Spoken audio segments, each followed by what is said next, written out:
Salam alaikum, bienvenue dans cette nouvelle vidéo. Aujourd'hui, nous allons faire la correction de l'examen 2017-2018, session de rattrapage de la faculté polydisciplinaire Khoureibga.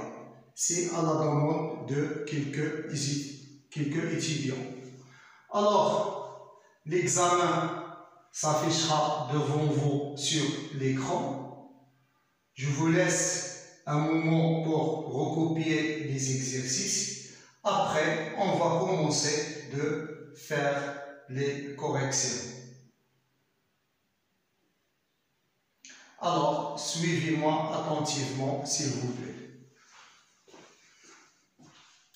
Alors, premier exercice, on considère les ensembles F constitués par les éléments ou bien les vecteurs x, y, z de R3 qui vérifiant x plus y moins z égale à 0 et 2x moins y plus 3z égale à 0.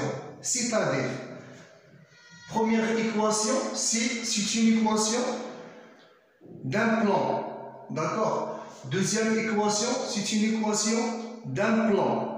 Alors, le plan est de dimension 2 et deuxième plan est de dimension 2. L'intersection de deux plans, c'est-à-dire ça, ça, c'est une droite et la dimension d'une droite est 1. D'accord? Alors, on va voir ça. G constitue des vecteurs qui vérifient x moins z égale à 0. C'est une équation d'un plan, alors on va trouver que G est de dimension 2. D'accord? Alors, premièrement, montrer que F et G sont de ce espace vectoriel de R3.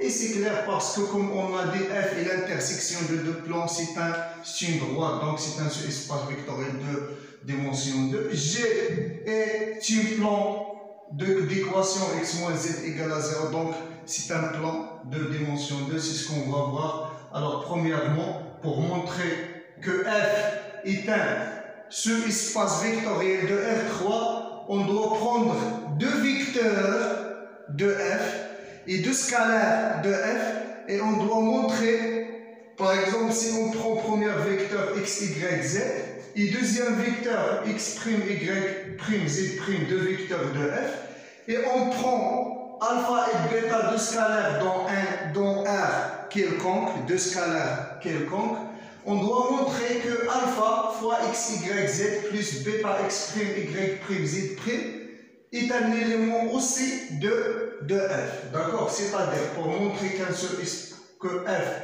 est un seul espace vectoriel d'un espace vectoriel E, on prend toujours deux vecteurs x et y de F et alpha et bêta de scalaire et on essaie de montrer que alpha x plus bêta y reste toujours dans F. D'accord? Alors alpha x, y, z plus bêta x', y', z', si alpha x plus bêta x', alpha y, bêta y', alpha z, bêta z'. D'accord? Alors, on doit vérifier est-ce que les coordonnées de vecteurs obtenus ici vérifient première équation et deuxième équation. D'accord? Alors, on va voir. Alors, 2 fois l'abscisse, c'est-à-dire 2 fois alpha x plus bêta x' moins y, c'est-à-dire moins alpha y moins bêta y', plus 3z, c'est-à-dire 3 alpha z plus bêta z', plus 3 alpha z plus bêta z', qu'est-ce qui est égal?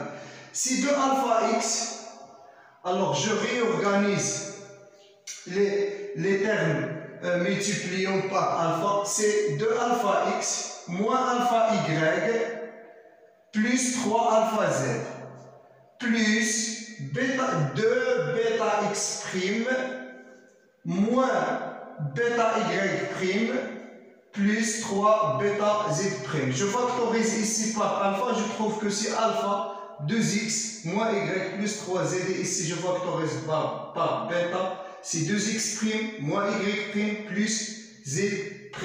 Puisque x, y, z appartient à f, donc il vérifie l'équation 2x moins y plus 3z égale à 0. Donc 2x moins y plus 3z égale à 0. Alpha fois 0, c'est 0. Et aussi x', y', z' appartient à f, donc aussi vérifier l'équation. Donc bêta fois 2x fois 0, c'est 0. Alors, on doit aussi vérifier que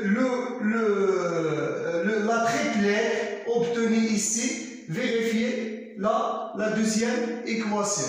D'accord? C'est-à-dire que x, c'est-à-dire alpha x plus bêta x' plus y, c'est-à-dire alpha y plus bêta y', moins z, c'est-à-dire moins alpha z, moins bêta z', je vais obtenir aussi 0. Donc, j'ai obtenu que la somme de ces deux vecteurs alpha x, y, z plus bêta x', y', z', vérifie première équation et deuxième équation. Donc, il appartient à f.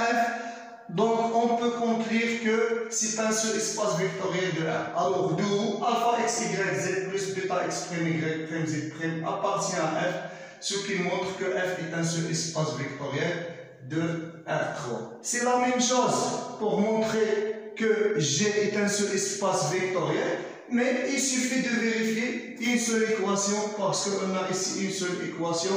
C'est pareil de ce qu'on a fait dans le premier exemple.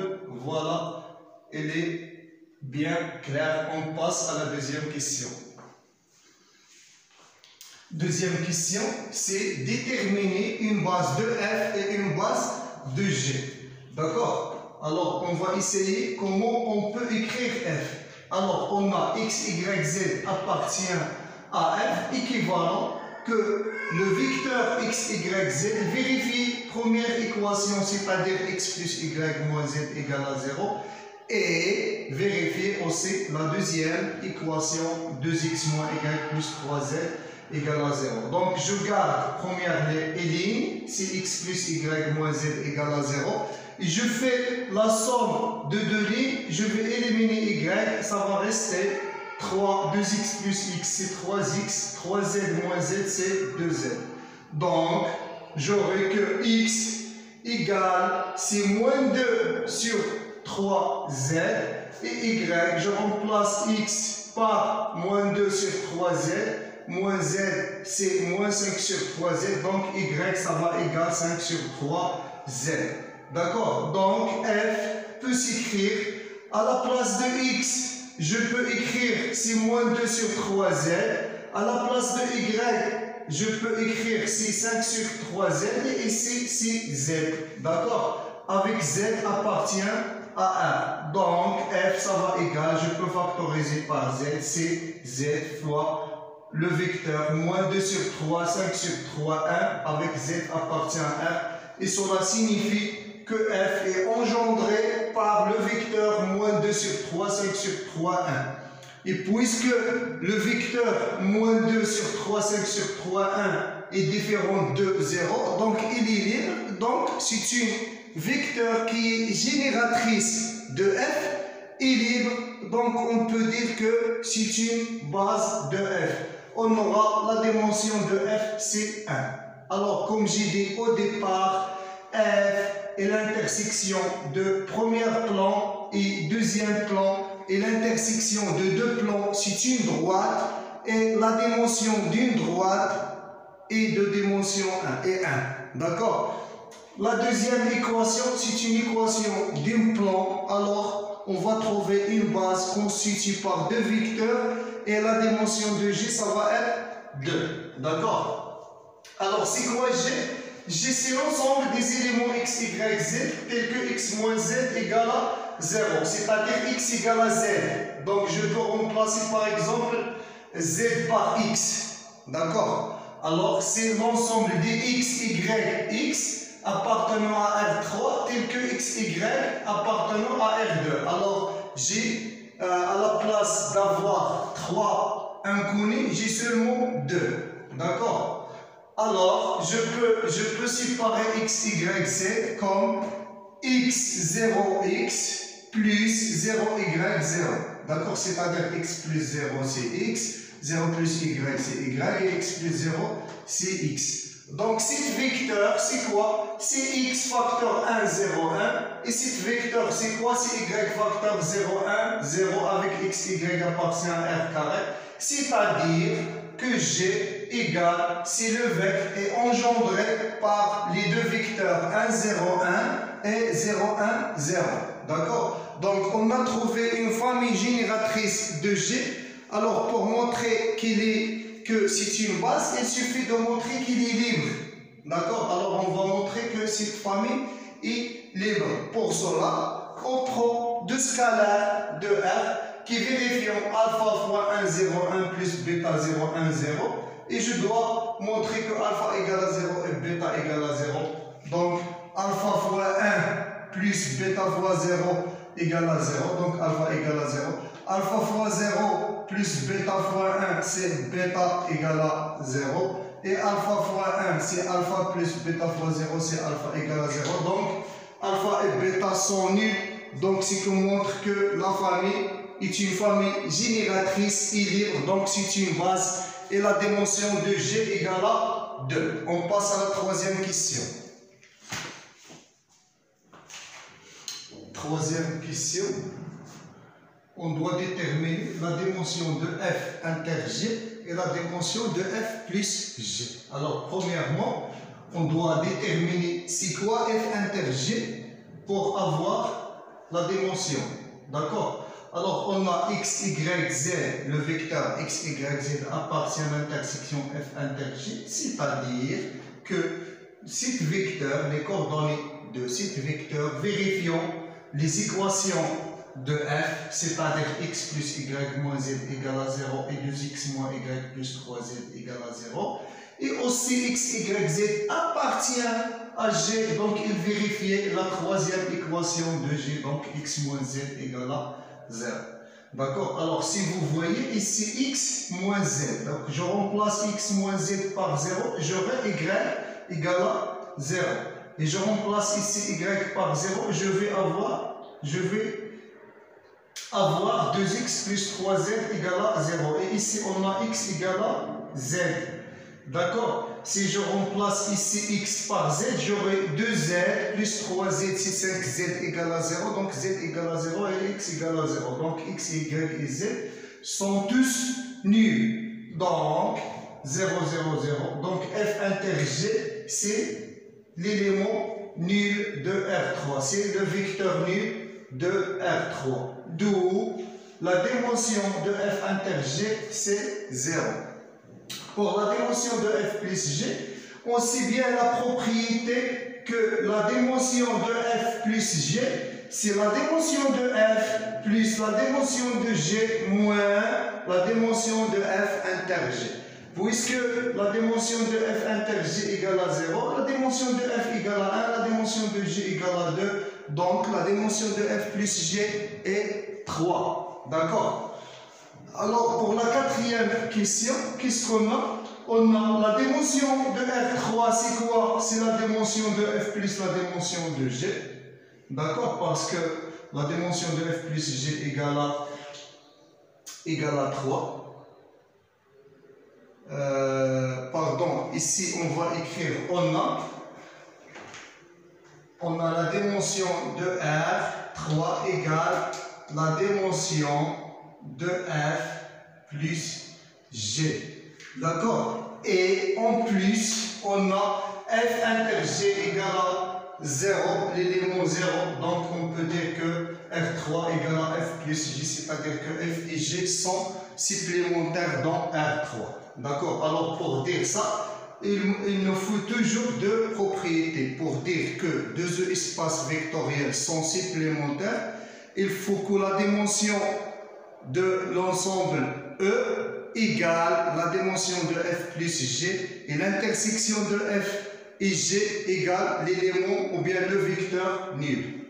Pour la cinquième question, alors on considère l'application de R3 vers R qui fait associer chaque vecteur x, y, z par le nombre réel x moins z. Alors on doit montrer que phi est une forme linéaire, c'est-à-dire application linéaire. Pour montrer que c'est une application linéaire de R3 vers R, on prend deux vecteurs et un scalaire et on montre que phi de x, y, z plus x', y', z, regarde, pour montrer qu'une fonction, par exemple phi de E vers F, alors on prend deux éléments x de E, on montre que phi de x plus y égale à phi de x plus phi de y, d'accord?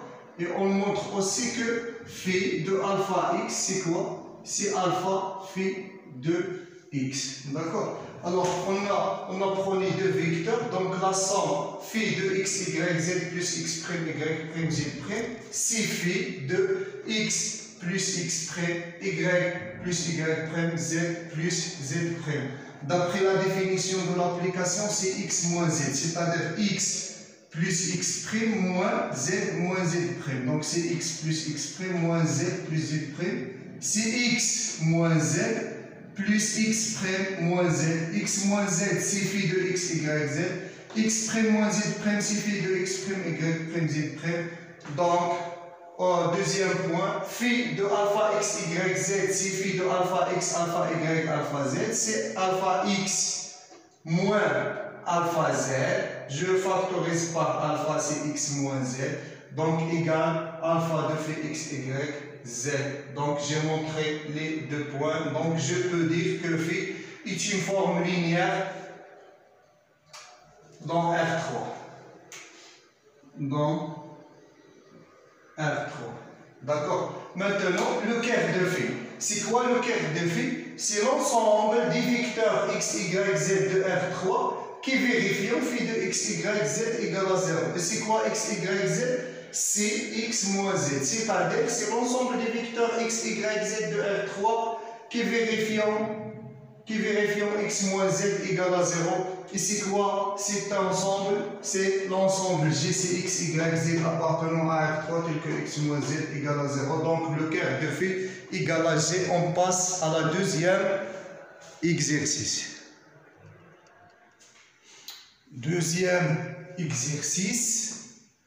F est une application linéaire de R4 vers R3 et dans la matrice relativement aux bases canoniques E1, E2, E3, O4 de R4 et la base canonique B', F1, F2, F3 de R3, et le voilà. A, c'est 4, 5, moins 7, 7, 2, 1, moins 1, 3, 1, moins 1, 2, 1. C'est-à-dire que ici, c'est les F de E1. C'est-à-dire que F de E1, F de E1, d'après la matrice, c'est 4 F1, ici c'est F1, ici c'est F2, et ici c'est F3. D'accord? C'est-à-dire que F de E1, c'est 4 F1 plus 2 F2 plus F3. D'accord? Ici c'est F de E2, et ici c'est F de E3, et ici c'est F de 4. C'est-à-dire ici de F de E4, c'est 7 F1 plus 3 F2 plus F3. D'accord? Alors, première question, c'est déterminer une base et la dimension de kerf de F. D'accord? Alors, premièrement, on doit définir c'est quoi le kerf de F. D'accord? Pour définir c'est quoi le kerf de F, alors on prend un élément quelconque appartient à kerf de F. Alors, cela équivalent, puisqu'on a écriture matricielle, cela équivalent à x égale à 0 avec x et l'écriture matricielle de l'élément x. D'accord? C'est-à-dire que x constitue, grand X constitue par les coordonnées de x. C'est l'écriture matricielle, sous forme d'une colonne. D'accord? Alors, ax égale à 0, c'est-à-dire c'est la matrice fois x1, x2, x3, x4 égale à 0 de R4 ici. D'accord? 0 de R4. Alors, on aura 4x1 plus 5x2 moins 7x3 plus 7x4 égale à 0. Deuxième ligne, première colonne, 2x1 x plus x2 moins x3 plus 3x4 égale à 0. D'accord? x1 moins x2 plus 2x3 plus x4 égale à 0. D'accord? Donc voilà la ligne 1, la ligne 2 et la ligne 3. Donc je vais utiliser la méthode de pivot de Gauss. Je garde première ligne et je vais essayer d'éliminer l'inconnu ou bien le paramètre x1 et x2, le coordonnée x1 et x1 dans la deuxième et la troisième équation. D'accord? Donc pour éliminer x1 de la deuxième équation, je veux faire la ligne 1 moins 2 fois la ligne 2. D'accord? C'est 4x1 moins 2 fois 2, c'est 0. 5x2 moins 2x2, c'est 3x2. Moins 7x3 moins 2 fois moins 3x3, c'est-à-dire moins 7 plus 2, c'est moins 5x3. Et ici, 7 moins 2 fois 3, c'est moins 6, donc c'est x4 égale à 0. Même chose, pour éliminer ici x1, je dois faire la ligne 1 moins 4, la ligne 3. La ligne 1 moins 4, la ligne 3. Donc 4x1 moins 4x1, c'est 0. Ici, 5x2 moins 5 moins 4x2, c'est-à-dire plus, donc c'est 9x2. Et ici, moins 7 moins 4 fois 2, donc c'est moins 8. Moins 7 moins 8, c'est moins 15. Et ici, 7x4 moins 4, c'est 3x4. Si vous remarquez, ici, la troisième, je peux simplifier la troisième équation en divisant sur 3. Si je divise 9x au carré sur 3, je trouve c'est 3. D'accord, regardez, je vais simplifier, je divise sur 3, cette côté et cette côté. Alors, cette équation, ça va devenir c'est 3x2 moins 15 sur 3, c'est 5x3 plus x4. C'est-à-dire que cette équation et cette équation, c'est la même. D'accord? Alors, je vais garder une seule équation. C'est 3x2 moins 5x3 plus x4. Puisque ça, cette équation et ça, ce sont les mêmes. D'accord? Donc, qu'est-ce que j'ai ici? Alors, je vais essayer d'écrire. Alors, qu'est-ce que j'ai maintenant? Maintenant, j'ai 4 coordonnées, un système de 4 inconnus, si vous voulez, 4 inconnus et 2 équations. Alors, je vais essayer d'écrire 2 inconnus en fonction de 2 autres. D'accord? Puisque j'ai 2 équations et 4 inconnus, je vais essayer d'écrire 2 inconnus en fonction de 2 autres. D'accord? Alors, c'est ce que j'ai fait ici. Je vais essayer d'écrire x2 en fonction de x3 et x4. D'accord? Donc, x2, ça va égaler, c'est 5 sur 3 x3 moins x4 sur 3. D'accord? J'ai écrit x2 en fonction de x3 et x4. C'est ce que je vais faire pour x1. Je vais essayer d'écrire x1 en fonction aussi de x3 et x4.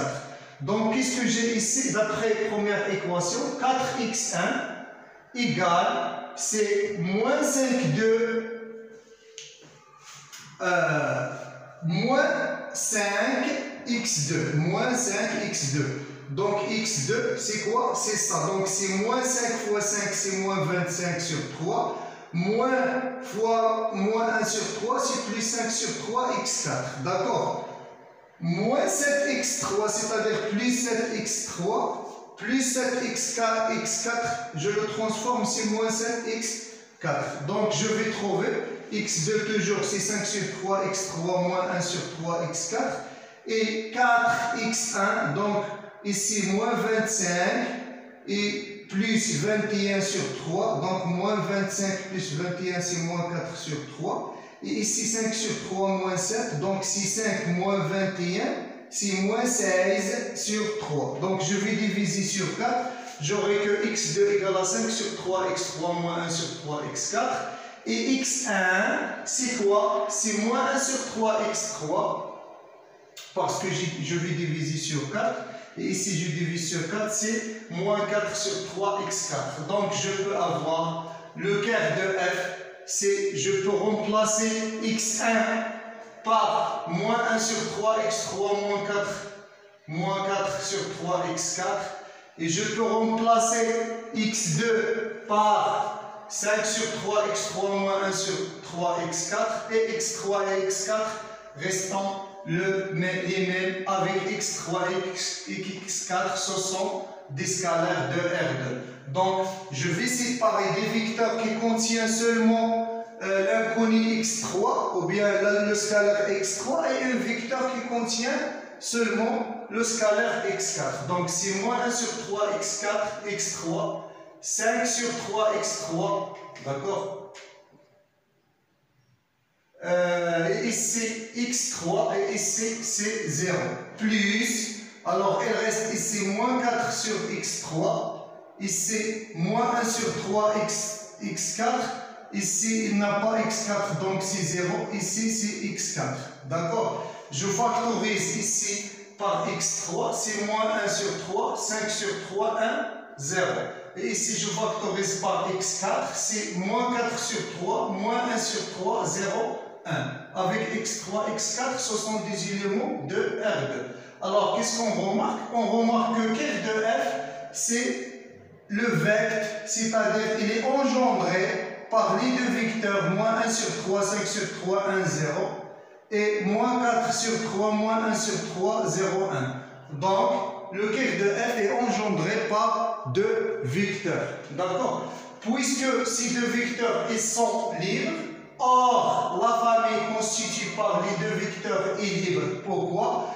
Car si alpha fois premier vecteur plus bêta fois deuxième vecteur égale à 0, alors on va avoir que alpha égale à bêta égale à 0. Il est clair. C'est moins 1 sur 3 alpha moins 4 sur 3 bêta égale à 0. 5 sur 3 alpha moins 1 sur 3 bêta égale à 0. Et ici, alpha fois 1 plus 0 égale à 0, c'est-à-dire alpha égale à 0. Et ici, alpha fois 0, c'est 0, plus bêta fois 1, c'est bêta égale à 0. Donc, bêta égale à 0. Donc, on aura alpha égale à bêta égale à 0. Donc, la famille ci-dessus est une base de quart de f. Donc, la dimension de quart de f est égale à 2. Alors, regardez, j'ai oublié d'écrire les dernières questions. Alors, on a trouvé que le quart de f égale à 2. Et d'après théorème de Rond, puisqu'on a la dimension de l'ensemble de départ égale toujours la dimension de quart de f plus le rond de f. Ou bien, parfois, on écrit la dimension de l'image parce que le rond de f égale la dimension de l'image. Alors, notez ça bien dans la tête. Le rond de f égale la dimension de l'image de f. Alors, on écrit parfois dimension de quart de f plus rond de f, ou bien dimension de quart de f plus la dimension de l'image de f, égale à la dimension de l'ensemble de départ. Donc, égal à 4. Donc, on aura le rond de f égal à 4 moins 2, donc c'est 2. Et la matrice A n'est pas inversible. Pourquoi? Parce qu'on a la dimension de l'ensemble de départ est différente de la dimension de l'ensemble d'arrivée. Donc l'application f ne peut pas être bijective. Pourquoi? Parce que si f est bijectif, alors on aura la dimension de l'ensemble de départ égale la dimension de l'ensemble d'arrivée. Et ce n'est pas le cas ici. D'accord?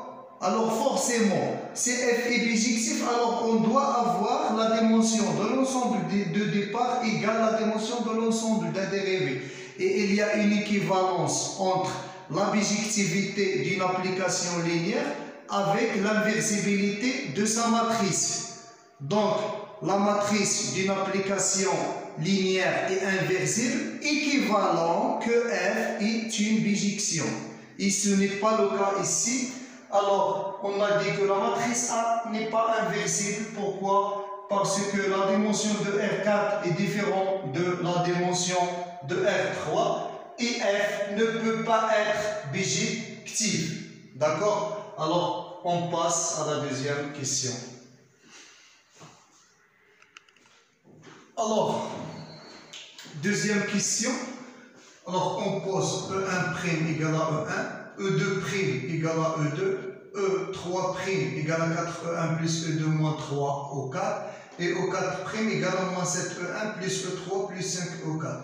Et F1' égale ça, F2' égale ça, et F3' égale F3. Donc, premièrement, on doit montrer que B' constitué par les 4 vecteurs E1', E2', E3' et E4' est une base de R à la puissance 3, R4. Donc, pour montrer que c'est une base, alors, on a deux choses. Soit on montre que la famille est une famille génératrice de R4 est une famille qui est libre, soit on montre que le cardinal, c'est-à-dire le nombre des éléments de B' égale la dimension de l'espace vectoriel, et aussi qu'il est libre. D'accord? Alors, puisque on a le cardinal ici I4 et la dimension de R4 égale à 4, donc pour montrer que B' est une base, il suffit de montrer que c'est une famille libre. D'accord? Alors, pour cela, on prend 4 scalaires, alpha 1, alpha 2, alpha 3 et alpha 4, des scalaires de R, qui vérifient alpha 1, E1', alpha 2, E2', plus alpha 3, O3', plus alpha 4, O4', qui vérifient égale à 0. Donc, je remplace E1' par E1, et je remplace E2' par E2, je remplace O3' par C4 alpha 3 O1 plus alpha 3 E2 moins 3 alpha 3 O4. Et je remplace O4' par sa quantité. Donc c'est moins 7 alpha 4 E1 plus alpha 4 O3 plus 5 alpha 4 O4. Je vais factoriser par les termes qui ont le vecteur E1. J'aurai ici alpha 1 plus 4 alpha 3 moins 7 alpha 4. D'accord? E1 plus les termes qui ont le vecteur O2, c'est alpha 2 plus alpha 3. C'est bon. Et les termes qui ont le vecteur E3, le vecteur E3 c'est alpha 4, seulement alpha 4. Et les termes qui ont O4 c'est moins 3 alpha 3 plus 5 alpha 4 égale à 0. Regardez bien, on a une combinaison linéaire des vecteurs O1, O2, O3, O4 qui est égale à 0. Puisque c'est une base, les vecteurs E1, E2, E3, O4 c'est la base canonique, donc les coefficients sont tous nuls parce que toute base est une famille libre. A, B est une base, donc B est libre, donc on peut avoir que alpha 1 plus 4 alpha 3 moins 7 alpha 4 égale à 0, alpha 2 plus alpha 3 égale à 0, alpha 4 égale à 0, et moins 3 alpha 3 plus 5 alpha 4 égale à 0, donc alpha 4 égale à 0, non donc que alpha 3 égale à 0, alpha 3 égale à 0, non donc alpha 2 égale à 0, alpha 3 égale à 0, alpha 4 égale à 0, non donc alpha 1 égale à 0. Donc tous les coefficients sont tous nuls, donc la famille B' est libre, donc c'est une B' est une base de R4.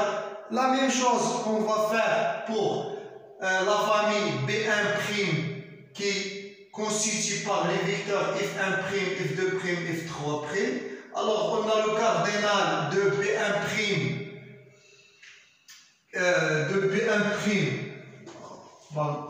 on a le cardinal de B1' égale le cardinal de la famille constituée par les trois vecteurs, c'est la dimension de R3 égale à 3. Donc il suffit de montrer que B1' est libre. Pour cela, on prend 3 scalaires alpha 1, alpha 2, alpha 3 de R qui est vérifié en alpha 1, F1', alpha 2, F2' plus alpha 3, F3' qui est égal à 0. Je remplace F1' par sa valeur et je remplace F2' par sa valeur ici et je remplace F3' par sa valeur. Donc j'aurai cette ligne, c'est 4 alpha 1, F1 plus 2 alpha 1, F2, etc. Donc je vais factoriser les termes qui ont le vecteur F1, c'est 4 alpha 1, F1 plus 5 alpha 2. Et les termes qui ont F2, c'est 2 alpha 1 plus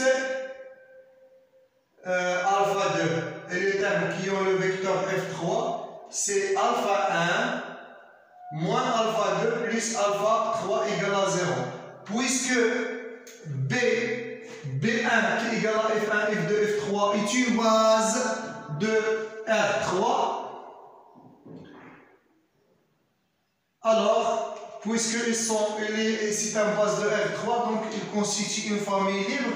Donc les coefficients ici, on a une écriture sous forme de combinaison linéaire des vecteurs F1, F2 et F3. Donc les scalaires sont tous nuls. Alors on aura 4 alpha 1 plus 5 alpha 2 égale à 0. 2 alpha 1 plus alpha 2 égale à 0. Alpha 1 moins alpha 2 plus alpha 3 égale à 0. Je vais réorganiser les équations ici pour utiliser la méthode de pivot de Gauss. Donc ici alpha 1 moins alpha 2 plus alpha 3, je la mets aux premières, c'est alpha 3 moins alpha 2 plus alpha 1. Alors ici c'est 5 alpha 2 plus 4 alpha 1 et dernière équation c'est alpha 2 plus 2 alpha 1. D'accord? Alors comme vous voyez le scalaire alpha 3 est éliminé ici, donc on va essayer d'éliminer alpha 2 dans la dernière équation. Pour cela, je vais multiplier la dernière équation par 5, par moins 5. Et je fais la somme, ligne 2, moins 5, ligne 3. Donc 5 alpha 2, moins 5 alpha 2, c'est 0. 4 alpha 1, moins 5 fois 2, c'est moins 10. 4 moins 10, c'est moins 6 alpha 1 égale à 0. Donc on aura alpha 1 égale à 0. Alpha 1 égale à 0, non, donc alpha 2 égale à 0. Alpha 2 égale à 0 et alpha 1 égale à 0. Donc alpha 3 égale à 0. Donc on aura B1' est libre. Donc B1' est une base de R3. Troisième question. On doit donner la matrice de passage de B à B'. Alors la matrice de passage de B à B', on le donne à partir des formules de E1', E2', et E3' et E4'. Comment? Alors on prend E1', voilà E1', alors c'est coordonné en fonction de E1, E2, E3 et E4. Donc E1' égale, c'est 1 fois E1, 0 fois E2, 0 fois E3, 0 fois E4. C'est-à-dire comme ici, on a un prime égal à 1 fois E1 plus 0 E2 plus 0 E3 plus 0 E4. Donc c'est 1, 0, 0, 0. 1, 0, 0, 0. E2', c'est la même chose. C'est 0 E1 plus 1 E2, donc 0 E1, 1 E2, 0, 0. E1', c'est 4 E1, voilà 4. Plus 1 ou 2, plus 0 au 3, moins 3 au 4. D'accord? Et la même chose pour au 4', c'est moins 7, 0 au 2, plus 1 au 3, plus 5 au 4.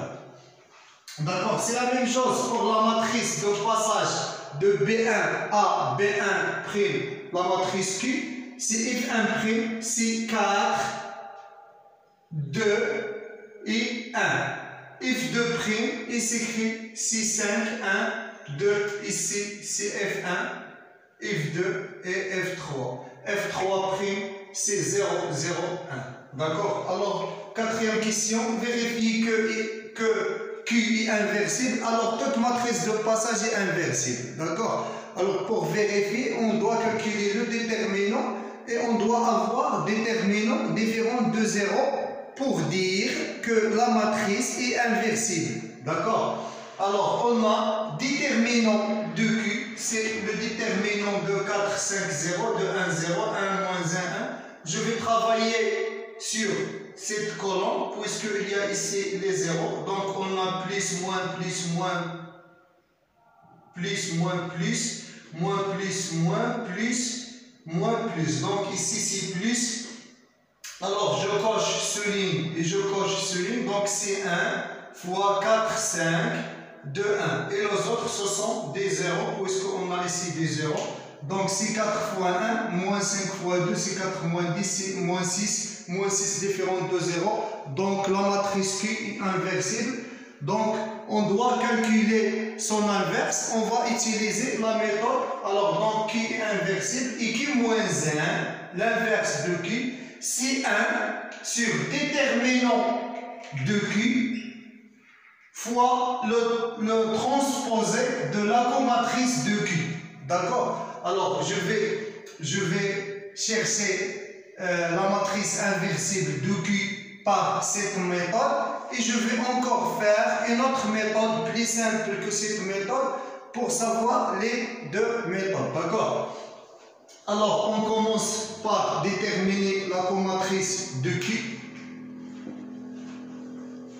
Alors, on va calculer l'inverse de Q par deux méthodes. D'accord? Alors, qu'est-ce qu'on a? On a la matrice Q ici, 4, 5, 0, 2, 1, 0, 1, moins 1, 1. Alors, premièrement, on doit calculer le comatrice du Q. D'accord? C'est quoi le comatrice de Q? Alors, c'est l'ensemble des petites sous-matrices. Par exemple, alors, premier élément ici, qu'est-ce qu'on fait? On couche première ligne et première colonne. Donc, qu'est-ce qu'il reste? Il reste cette sous-matrice. C'est 1, 0, moins 1, 1. Ici, plus. D'accord? Alors, notez bien. On part 0, plus, moins, plus, moins, plus, moins, plus, moins, plus, etc. D'accord? Alors, on couche première ligne, première colonne, il reste 1, 0, moins 1, 1.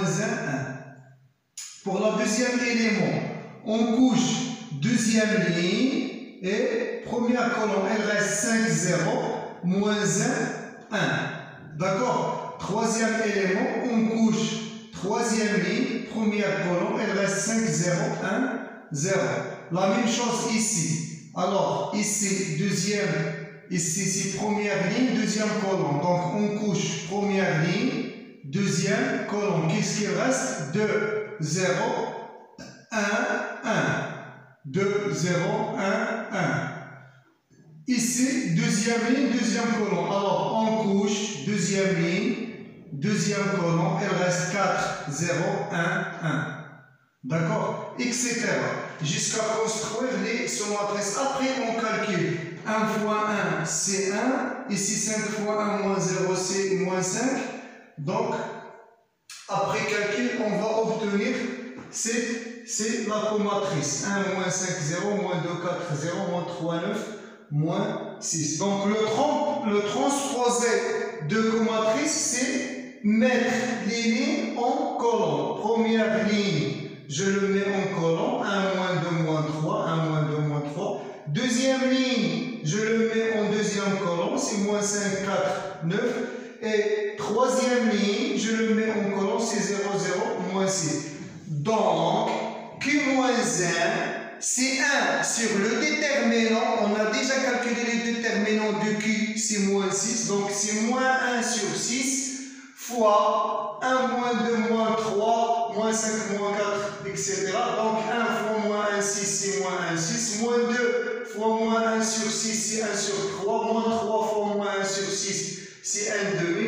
Ici, moins 5 fois moins 1 sur 6, 5 sur 6.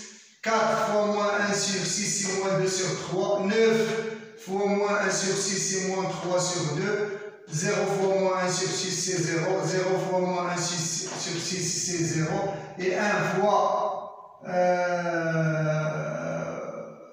ici, moins 6 fois moins 1 sur 6, c'est 1. Deuxième méthode.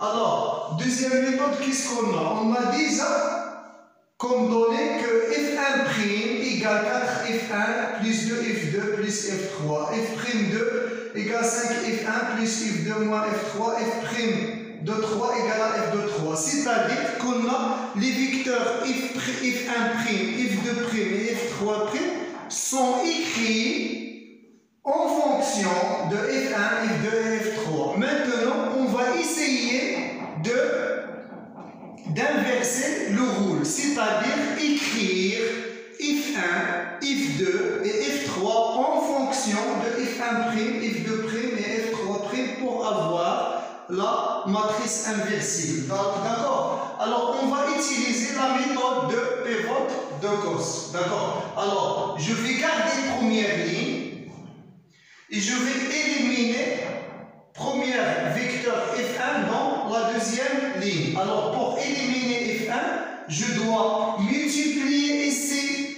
par 5 et multiplier ici par exemple par moins 4 pour avoir 5 fois 4, c'est 20 et moins 4 fois 5, c'est 20. Je fais la somme, j'aurai c'est 0 F1. D'accord? Donc, ça c'est 0.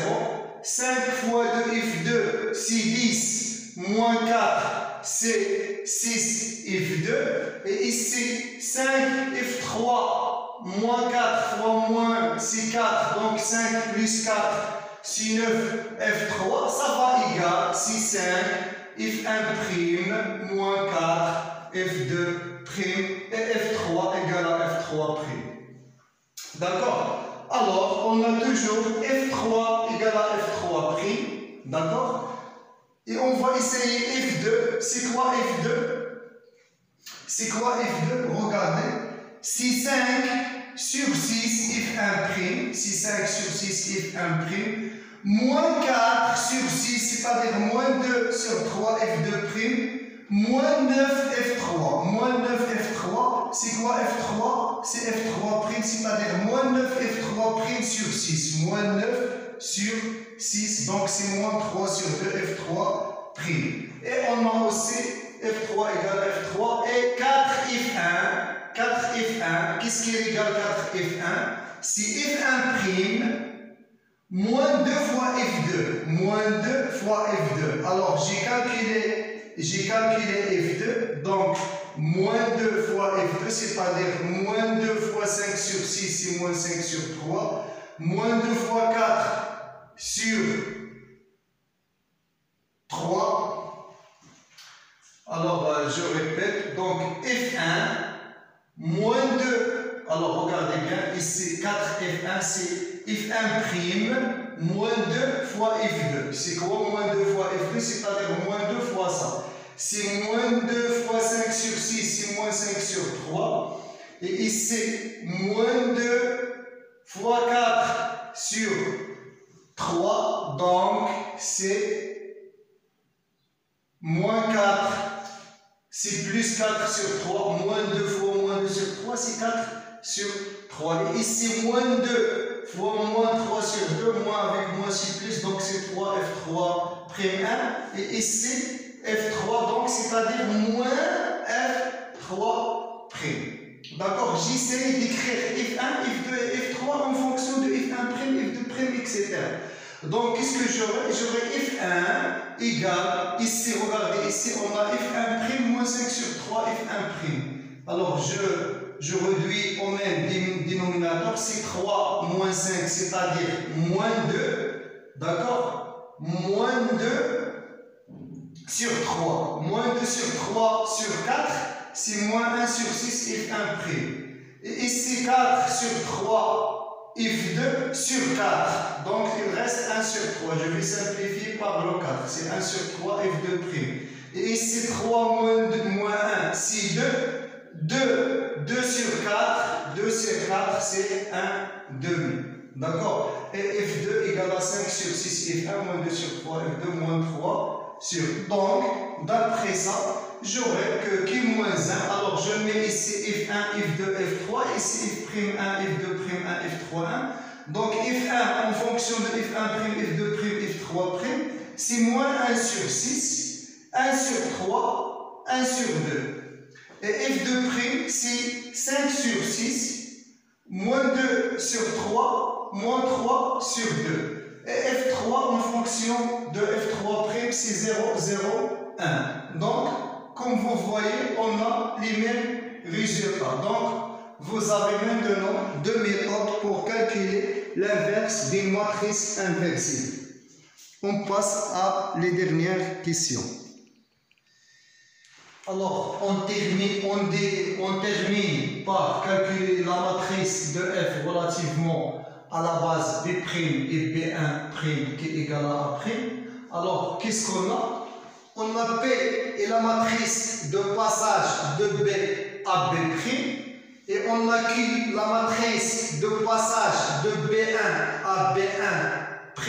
On a A, la matrice de F relativement à B et B1. D'accord? Relativement à B et B1. Et on a A' et la matrice de F relativement à B', On a la liaison entre ça et ça, c'est P. Et la liaison entre ça et ça, c'est Q. C'est la matrice Q. Alors, on a une relation qui associe A' et A et les matrices P et Q, c'est que A' égale Q-1 fois A fois P.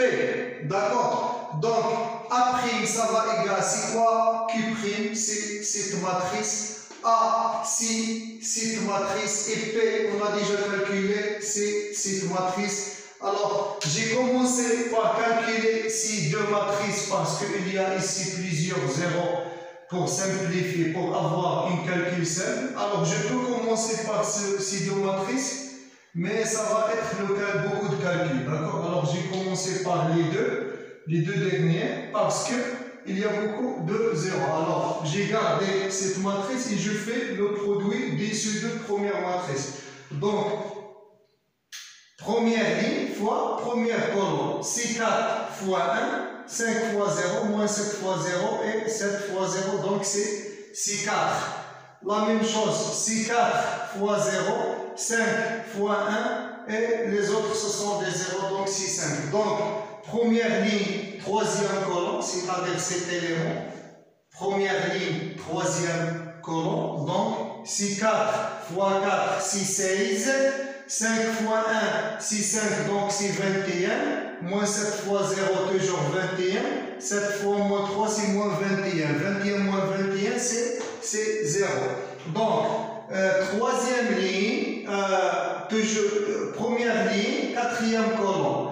4 fois moins 7, c'est moins 28. 5 fois 0, c'est 0, toujours moins 28. Moins 7 fois 1, c'est moins 35. 7 fois 5, c'est 35. Moins 35 plus 35, c'est 0. Donc, etc. Je fais deuxième ligne fois première colonne. Donc, 2 fois 1, c'est 2.